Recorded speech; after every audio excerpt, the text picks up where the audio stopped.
ওই দেখো গাইস, ওরা আব্বাকে একটা কাচের বক্সের ভেতরে আটকে রেখেছে। এখন যেমনেই হোক আব্বাকে বাঁচাতে হবে।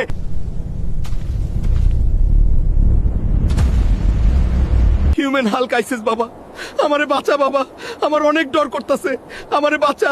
এরা কেউ ভালো না, আমার অনেক ডর করতেছে। তোমার পোলা আইসা পড়ছে আব্বা, আমি তোমার এখনই বের করতেছি, তোমার কিচ্ছু হবে না।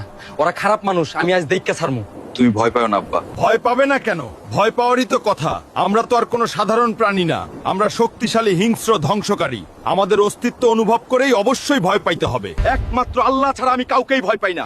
আর তোর মতো শক্তিশালী হিংস্র ধ্বংসকারীকে আশ্রয় আশ্রয় শেষ করতে আমার 2 সেকেন্ড সময়ও লাগবে না। এই জন্যই তো তোর বাপেরে তুইলা নিয়ে আসছি, যেন তোরে এই রাজ্যে আনাইতে পারি।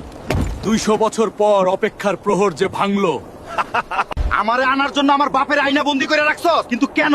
আমারে দিয়া তোর কি কাজ? কিসের অপেক্ষার প্রহর? ইতিহাস বিশাল বড়। তোর বাপের পূর্বপুরুষদেরও জন্মের আগের কথা। তখনকার সময় আমার আব্বা ছিল এই পাথরের দেশের একমাত্র রাজা। আব্বা খুবই শিকার প্রেমী ছিলেন।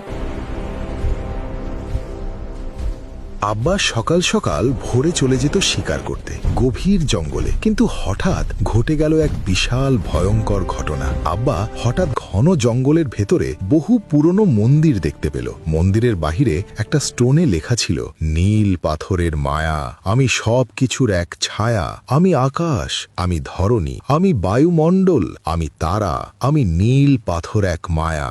আব্বা ধীরে ধীরে ভেতরে ঢুকলো। পাথরটি দেখে যেই না পাথরটি ধরল, সাথে সাথেই আব্বা লুটিয়ে পড়ল মাটিতে। সাথে সাথেই আব্বার সুস্থ সবল দেহ রোগা পাতলা জীর্ণ শীর্ণ হয়ে গেল। নীল পাথরটিও গায়েব হয়ে গেল। আমরা আব্বার চিকিৎসার জন্য আকাশ পাতাল এক করে ফেলছিলাম, কিন্তু অদ্ভুতভাবে আমাদের ধন সম্পদ আরো বাড়ছিল। আর এর বিপরীতে আব্বার শরীরের অবস্থা আরো খারাপ হচ্ছিল।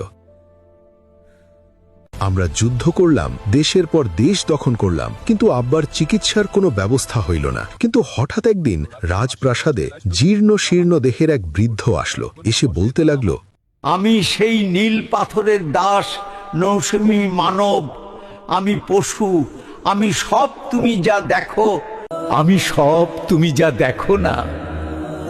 আমি আজ, আমি কাল। আমি বললাম, কি চাও তুমি? সে বলল, আমি কি চাই? তোমার রাজ্যের এত উন্নতি, হঠাৎ সম্পদের আবির্ভাব, সব দিয়েছেন আমার প্রভু নীল পাথর। বিনিময়ে নিয়েছে তোমার বাবার সুস্থতা।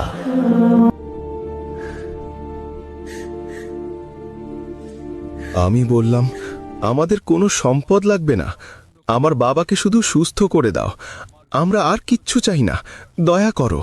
সে বলল, তবে এই যদি হয় ইচ্ছা, 200 বছর পর মানব ইতিহাসের শক্তিশালী পুরুষ আসবে, হিউম্যান হাল্ক। একমাত্র সেই পাবে নীল পাথর, সুস্থ হবে তোমার বাবা, মনে রেখো। এই বলে বৃদ্ধ লোকটি নীল আলোয় গায়েব হয়ে যায়। আর আমরা অপেক্ষা করতে থাকি 200 বছর পর্যন্ত, শুধুমাত্র তোর জন্য। তো তাতে আমার কি? আমার বাপের কি দোষ? আমার বাপের বুকে লাথি মারছস কেন? আমার ঘর ভাঙছস কেন? আরে বোকা, এটা তো খুবই সামান্য বিষয়, এটা নিয়ে এত প্রশ্নের কি আছে? তোর বাপ বেঁচেই তো আছে। তুই কি বললি? এটা সামান্য বিষয়, তোর এত বড় স্পর্ধা, আমি এখনই তোর শেষ কইরা ছাড়মু। এত সোজা না। দেখ, আমার পিছে আমার লাখ লাখ সৈন্য।